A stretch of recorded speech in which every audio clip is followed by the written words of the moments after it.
నమస్తే, నేను ప్రశాంత్. అమెరికాలో ట్రంప్ తీసుకుంటున్న నిర్ణయాలకి భారతీయులకి నష్టమా, ఇది లాభమా? సో ఫ్యూచర్లో కూడా ఎలా ఉండబోతుంది? అదేవిధంగా 3 లక్షలకి పైగా భారతీయులు వెనక్కొచ్చేస్తున్నారని చెప్పేసి కూడా న్యూస్ అయితే స్ప్రెడ్ అవుతుంది. సో దీని గురించి అయితే మాట్లాడేందుకు ప్రస్తుతం మనతో పాటు 21st century IAS academy chairman Krishna Pradeep గారు ఉన్నారు. నమస్తే అండి. సార్, ఇప్పుడు ట్రంప్ అయితే చాలా నిర్ణయాలు అయితే తీసుకుంటున్నారు. సో ఈ నిర్ణయాలకి భారతీయులు చాలా భయపడుతూ కూడా ఉన్నారు. అదేవిధంగా ముఖ్యంగా ఇప్పుడు ఎవరైతే అక్కడ భారతీయులు ఉంటారో ఇక్కడ వాళ్ళ పేరెంట్స్ ఇంకా భయపడుతూ ఉన్నారు. మళ్ళీ మా కూతురు కానీ మా కొడుకు కానివ్వండి, సో వెనక్కి వచ్చేస్తారేమో, అసలు అక్కడ పరిస్థితి ఎలా ఉందో, వాళ్ళైతే కొంచెం బాగానే ఉన్నామని చెప్తున్నారు, కానీ న్యూస్లో ఏంటి ఇలా చూపిస్తున్నారని చెప్పేసి అయితే చాలా భయపడుతున్నారు. చాలామంది చాలా రకాలుగా మాట్లాడుతున్నారు. సో అసలు పరిస్థితి ఎలా ఉంది అండ్ స్టూడెంట్స్ కూడా వెనక్కి వచ్చే పరిస్థితి ఏమైనా ఉందా?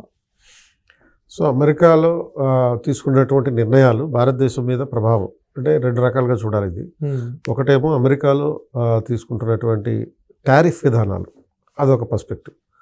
ఈ టారిఫ్ విధానం వల్ల ఏమైందంటే ప్రపంచవ్యాప్తంగా అన్ని దేశాల మీద అమెరికన్ గవర్నమెంట్ ఇంపోర్ట్స్ మీద, ఆ దేశానికి వచ్చే ఇంపోర్ట్స్ మీద సుంకాలు పెంచింది. అంటే రేంజింగ్ బిట్వీన్ మినిమం 10% సుంకాలు ఉంటాయి ప్రతి దేశం మీద, అయితే అది బేస్ టారిఫ్ అని అంటారు. ఆ తర్వాత వివిధ దేశాలు విధించే టారిఫ్లను బట్టి అమెరికా సుంకాలు విధిస్తుంది. ఇప్పుడు సపోజ్ చైనా మీద 34% విధించారు, దానికి రిటాలియేషన్గా చైనా కూడా 34 విధించింది. అల్టిమేట్గా ఎంతవరకు దారితీసిందంటే అమెరికా ఇప్పుడు 145% టారిఫ్లు విధిస్తుంది. అంటే ఒక వస్తువు 100 రూపాయలు అనుకోండి, ఆ వస్తువు ధర యాక్చువల్గా అమెరికాలో ఇంపోర్ట్ చేసుకుంటే 245 రూపాయలు అవుతుంది ఈ 145% టారిఫ్ల వల్ల. అంటే ఒక అమెరికన్ 100 రూపాయలకు వచ్చే వస్తువుని 245 రూపాయలు పెట్టుకోనాలి. అప్పుడు అదే వస్తువు స్థానికంగా ఎంత అవుతుంది? 110 రూపాయలు అవుతుంది. సో 110 రూపాయలు పెట్టి కొనుక్కుంటాడు, 245 పెట్టి కొనుక్కోడు. సో ప్రస్తుతం ఉన్నటువంటి పరిస్థితి అది. కాంబోడియా లాంటి దేశాల మీద అయితే అన్నిటిగా ప్రపంచంలో ఎక్కువగా ఫస్ట్ టైం 49% విధించారు. ఈ నేపథ్యంలో భారతదేశం మీద కూడా 26% విధించారు. అప్పుడు ఏమవుతుందంటే భారతదేశం నుంచి ఎగుమతి అయ్యే వస్తువుల మీద, పర్టికులర్గా తెలుగు రాష్ట్రాల నుంచి రొయ్యలు, అవి తర్వాత షింప్స్ అంటారు, అక్కడ రొయ్యలు ఎక్స్పోర్ట్ చేస్తారు, చేపలు ఎక్స్పోర్ట్ చేస్తారు. తర్వాత ఇతరత్ర ఆల్మోస్ట్ మనకి $50,000 బిలియన్ వ్యాపారం జరుగుతుంది అమెరికాతో, మనం ఎక్స్పోర్ట్ చేసేవే. సో ఈ $50,000 బిలియన్ ఎక్స్పోర్ట్స్ మీద సుంకాలు పెరుగుతాయి. సుంకాలు పెరగడం వల్ల అమెరికాలో మన వస్తువుల యొక్క కాస్ట్ పెరుగుతుంది. అంటే ఏమవుతుంది? సపోజ్ ఫర్ ఎగ్జాంపుల్ నిన్నటి వరకు కేజీ రొయ్యలు 1000 రూపాయలు అనుకోండి, ఆ 1000 రూపాయల మీద ఇంకో 26% పెరుగుతుంది అనమాట. అప్పుడు ఇంకో 256 రూపాయల వరకు, 265 రూపాయల వరకు పెరిగేటటువంటి అవకాశం ఉంది. కనుక కాస్ట్ అవుతుంది. కాస్ట్ అయినప్పుడు కొనుగోలు తగ్గే అవకాశం ఉంది అక్కడ. అండ్ ఇంకో ప్రాబ్లం ఏంటి అంటే చైనా మీద 145% ఈ టారిఫ్లు విధించారు కాబట్టి చైనా ఎగుమతులు తగ్గిపోతాయి. వాళ్ళు ఏం చేస్తారంటే చైనా వాళ్ళు ఇప్పుడు భారతదేశంలో డంపింగ్ చేస్తాయి. డంపింగ్ చేయడం అంటే ఏంటి? సపోజ్ ఒక చైనా నుంచి ఎగుమతి అయ్యే ఒక వస్తువు, ఒక బొమ్మ ఉందనుకుందాం. ఆ బొమ్మ భారతదేశంలో $3, జనరల్గా $3 అమ్ముతున్నారు. ఇప్పుడు ఏం చేస్తారంటే వాళ్ళు $2 అమ్ముతారు, $3 అమ్మరు. వస్తువు యొక్క ధర గణనీయంగా తగ్గించేసి ఇండియాలో అటువంటి వస్తువులు బాగా ఎక్కువ కొనుగోటట్టు చేస్తారు. అలాంటి ఆ వస్తువు ఇండియాలో $2 దొరుకుతున్నప్పుడు అలాంటి వస్తువే భారతదేశంలో సొంతంగా మేక్ ఇన్ ఇండియా ప్రోగ్రాంలో తయారైనటువంటి ఒక వస్తువు సపోజ్ $2.5 ఉందనుకుందాం. అప్పుడు చైనా వస్తువులకు డిమాండ్ మళ్ళీ పెరిగే అవకాశం ఉంటుంది. ఈ డంపింగ్ ప్రోగ్రామ్ చేయడం వల్ల డొమెస్టిక్ ఇండస్ట్రీ కొంతవరకు దెబ్బతీసే అవకాశం. అంటే ఈ డంపింగ్ డైరెక్ట్గా అమెరికన్ చేసేటటువంటి కాదు, అమెరికా చైనా మీద విధించినటువంటి టారిఫ్ల వల్ల అమెరికాలో చైనా వస్తువులు కాస్ట్లీ అయిపోయి వాళ్ళు దిగుమతి చేసుకోవడం మానేస్తే, వాళ్ళు భారతదేశానికి ఆ వస్తువులన్నీ తరలించేస్తే డొమెస్టిక్ ఇండస్ట్రీ దెబ్బతింటుంది. ఇది ఒక రకమైన పని. రెండో డైమెన్షన్ మీరు అన్నట్టుగా రెండో ప్రాబ్లం ఏంటి అంటే అమెరికాలో ఉంటున్నటువంటి విద్యార్థుల మీద ప్రభావం. సో మీరు అన్నట్టుగా 3 లక్షల మంది ఇండియాకి తిరిగి వచ్చేసేటటువంటి పరిస్థితి.